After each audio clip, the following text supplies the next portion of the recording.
You're pulled over, blue lights behind you, engine off, and you do the polite thing. You roll down your window. And in the 60 seconds that follow, a trained police officer is going to run a series of small practice tricks on you. Not dramatic ones, quiet ones. A friendly question here, a casual glance there, a line that sounds like small talk, but isn't. Each one is designed to do the same thing, to get you to confess to 6+ tricks in 60 seconds something, to consent to something, or to hand the officers the grounds they don't yet have so that a routine stop becomes a search or a caution or a night you did not need to have. Most drivers fall for at least one of them, because the tricks are built to feel like ordinary conversation. So today I'm going to walk you through them one at a time. What the officer says, what they're actually doing underneath it, and the exact calm words that shut each one down. And near the end, I'll give you the single sentence that quietly beats all of them at once. So stay with me, because the difference between the driver who gets waved on and the driver who gets taken apart is almost never innocence. It's knowing what's really being done to them.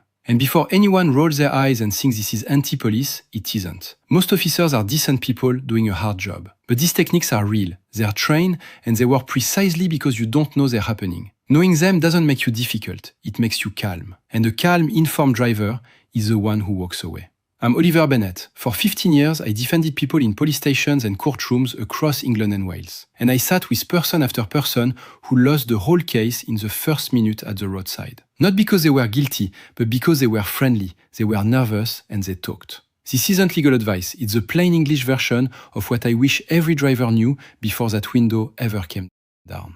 Let's go through the tricks. Trick number 1, and it's almost always the very first thing you'll hear. Do you know why I stopped you? It sounds innocent. It sounds like the officers just owe me a conversation. It is not. It is the oldest one in the book. And it's a trap with a name. It's an admission trap. Because think about what happens when you answer it honestly. You start guessing. Was I going a bit fast? Was it my brake light? Is it because I rolled through that junction? And in that instant, you have just confessed on their body camera to an offense they might not even have stopped you for. You've done their job for them. So here is your move, and it's simple. Don't guess and don't confess. You answer a question with a question politely. No, officer. Could you tell me why? That's it. You've stayed friendly, you've admitted nothing. And now the burden is back where it belongs, on them to tell you why they stopped you. Trick number 2. Have you had anything to drink? 2. Have you had anything to drink tonight? Now, this one feels almost like a courtesy, especially if it's the evening, but understand what the officer is doing. They are fishing.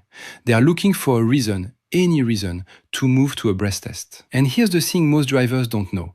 An officer can't simply breathalyze you on a whim. Under the Road Traffic Act, to require that roadside breath test, they need grounds. A suspicion that you've got alcohol in your body, a moving traffic offense, or an accident. A cheerful "have you had a drink?" is them trying to generate that suspicion out of your own answer. You do not have to get into a discussion about your evening.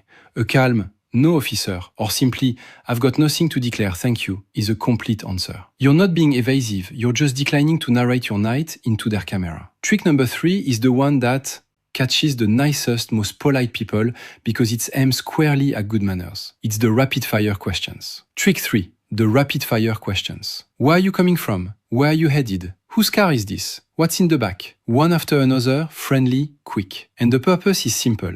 Keep you talking. Because the more you talk, the more you might contradict yourself, sound unsure, or say something that becomes a new thread for them to pull. So, let me be very clear about the law here, because this is the heart of it. You do not have to answer where you're coming from, where you're going, or what your business is. You have the right to silence. What you must do when you're driving is give your name and address, and voy if you're required to produce your license, your insurance, and let them see the vehicle documents. That's the deal. Your identity and your documents? Yes. The story of your evening? No. So, you can hand over everything you're legally obliged to and still politely decline the interrogation. I'd rather not answer questions, officer, but here are my details. Trick number 4 is the one you can literally see happening if you know to look for it. It's the sweep. The trick 4, the torch sweep and the smell for cannabis, officer leans in slightly toward the open window and the torch comes up and moves around the inside of your car, the footwells, the back seat, the cup holders. And whilst they're that close, they are doing one more thing. They are breathing in. They are looking for something in plain view to seize on. And they are smelling for cannabis, because the smell of cannabis is one of the classic things an officer will later write down as their reasonable grounds to search the car. Now, you can't stop an officer looking through your own windows. That's not a search. But you can understand what the lean-in is for. It is the manufacturing of grounds. And it's exactly why the next trick matters so much. Because trick number 5 is the big one. The one that undoes more people than all the others combined. It's the consent question. Do you mind? Trick 5. Do you mind if I have a look? If I have a quick look? You don't mind if I have a look in the boot, do you? Said lightly, said like it would be rude to refuse. And here is what almost nobody understands. The entire reason they're asking is that in that moment, they may not have the grounds to search without your permission. A lawful search of your car needs reasonable grounds, but consent is a shortcut around that. The second you say, yeah, go on then, you have handed them a search they might not otherwise have been allowed to do, and you cannot unsay it. So this is the line to keep ready, and to say without any anger at all. I don't consent to any search. You're not resisting, you're not obstructing. If they genuinely have grounds, they'll search anyway, and they don't need your yes. So your no costs you nothing. But if they were relying on your consent, you've just quietly protected yourself. Never, ever volunteer that. Yes. Trick number 6 is the psychological one, and it cuts 2 ways. It's the comment about how you're... Trick 6, you seem nervous feeling. You seem a bit nervous. Everything alright? Just relax for me. Sometimes it's warm, sometimes it's pointed, but it's doing a job either way. If it's warm, it's designed to disarm you, to make you feel you're among friends, so you'll open up. If it's pointed, it's designed to unsettle you, to make you feel you must have something to hide. And here's the truth you need to hold on to. Being nervous is not evidence of anything. Everybody is nervous when they're pulled over. It's a stressful thing. Blue lights and a uniform at your window. Your nerves are not a crime. And they are not on their own reasonable grounds for anything. So don't perform calmness and don't apologize for your nerves. You can simply say, I'm fine, thank you. I'm just a bit nervous, like anyone would be, and leave it there. Your feelings are not the officer's business, and they are certainly not their evidence. And trick number 7 is where a stop escalates, the instruction dressed up as a request. Just pop the boot for me. Do trick 7. Step out / pop the boot as a favor and step out of the car. Notice it's phrased as a casual favor, not an order, because if they framed it as an order, you'd quite reasonably ask what power they're using. A police officer can't simply require you out of your car or into a search of your boot without a reason, an arrest, a search on grounds, an impairment test, or seizing the vehicle. So when the favor comes, you don't refuse, and you don't leap out either. You ask the calm, magic question. Am I being detained or arrested, officer? What's the power? That single question does something wonderful. It makes them convert a vague social nudge into an actual legal basis out loud on camera. If they've got one, fine, you comply. If they haven't, you've just stopped a fishing trip in its tracks. Trick 8. I can smell cannabis. The bluff. Trick number 8 is the boldest one of all. It's the bluff. I can smell cannabis. Or simply, there's something not right about this car. Sometimes it's genuine, but sometimes it is said out loud for the camera precisely because the smell of cannabis is treated as reasonable grounds to search. So stating it is the fastest way to manufacture those grounds on the spot. Now, I'll be honest with you about the law because it matters. If an officer genuinely and reasonably smells cannabis, that can be grounds, and you cannot physically stop the search that follows. But you are not powerless. You say clearly and calmly for that body-worn camera, I don't consent to a search and there's nothing to smell, but I won't obstruct you. Then you let it happen and you stay polite.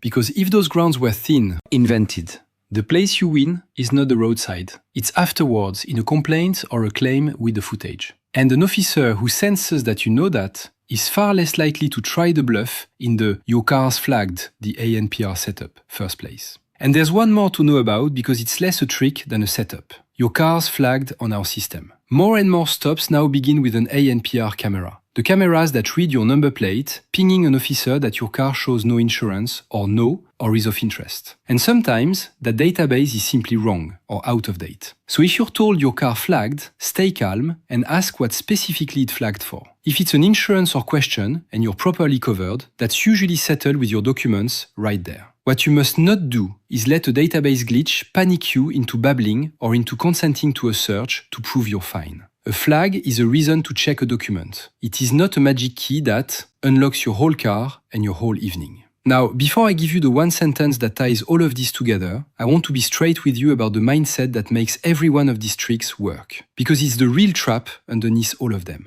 It's the thought, but I've got nothing to hide. So what's the harm in just answering, just consenting, just being helpful? And I understand it. It comes from a good place. But that exact belief is the first trick working on you before the officer has even said a word. The mindset that makes every trick work. Cooperating and surrendering your rights are two completely different things. You can be perfectly polite, perfectly cooperative, hand over every document you're legally required to, and still decline to answer questions, and still decline to consent to a search. Those aren't rude, they are not suspicious. They are simply the settings a wise person leaves switched on, especially when they've done nothing wrong. Because it's the innocent, helpful, nothing-to-hide driver who most often talks themselves into a problem that was never there. And knowing exactly where that line sits, what you must do and what you never have to, is the whole reason I put together a short, plain English guide to your rights in any police encounter in England and Wales. It's called the Know Your Rights Handbook, and it lays out calmly and without the jargon precisely what we're covering today at the roadside, at your door, on foot, and on your phone. So the right words are already in your head before the blue lights ever appear.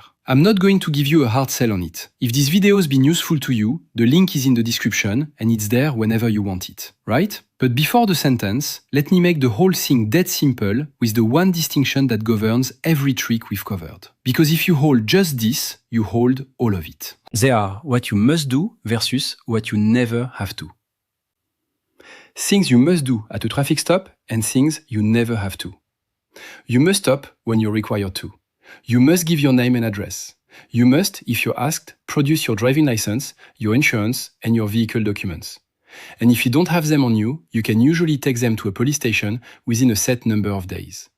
That is the whole must list, and you do it politely and in full.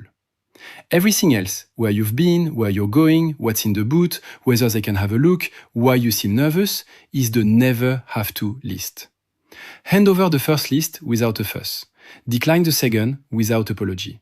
That single dividing line is the entire game. Now the sentence, because here's the beautiful part.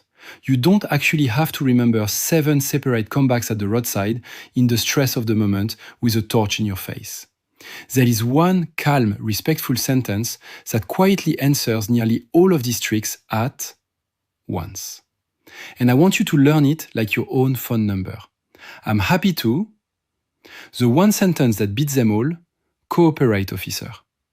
Am I being detained or arrested? I don't consent to any search and I'd rather not answer questions. That's the whole thing. Look at what it does. I'm happy to cooperate. You've set a polite, non-confrontational tone. Am I being detained or arrested? You force the legal reality of the situation into the open. I don't consent to any search. You've closed the consent shortcut. And I'd rather not answer questions.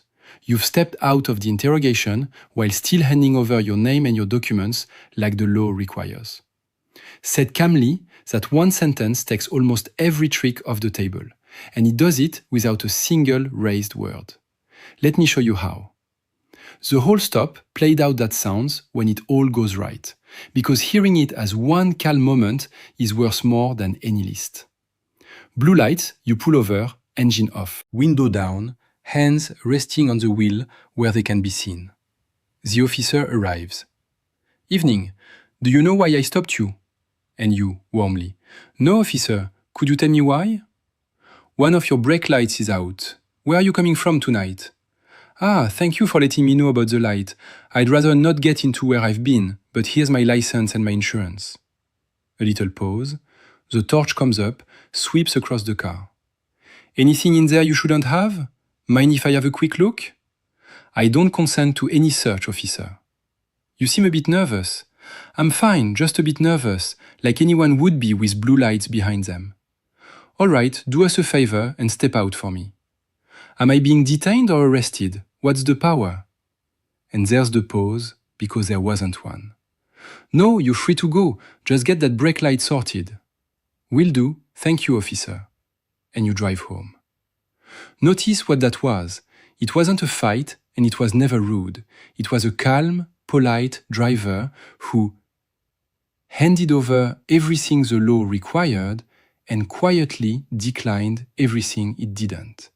And every single trick simply slid off. That is what this looks like in real life. Not confrontation, just knowing the game. So let's bring it home. When that window comes down, remember this plus subscribe. Remember what's really happening on the other side of it. Do you know why I stopped you? Is a confession trap. Don't guess. Had anything to drink? Is them fishing for grounds. Don't narrate your night. The rapid questions are there to keep you talking. Give your documents, not your story. The lean-in and the torch are them hunting for grounds, which is exactly why you never hand them consent.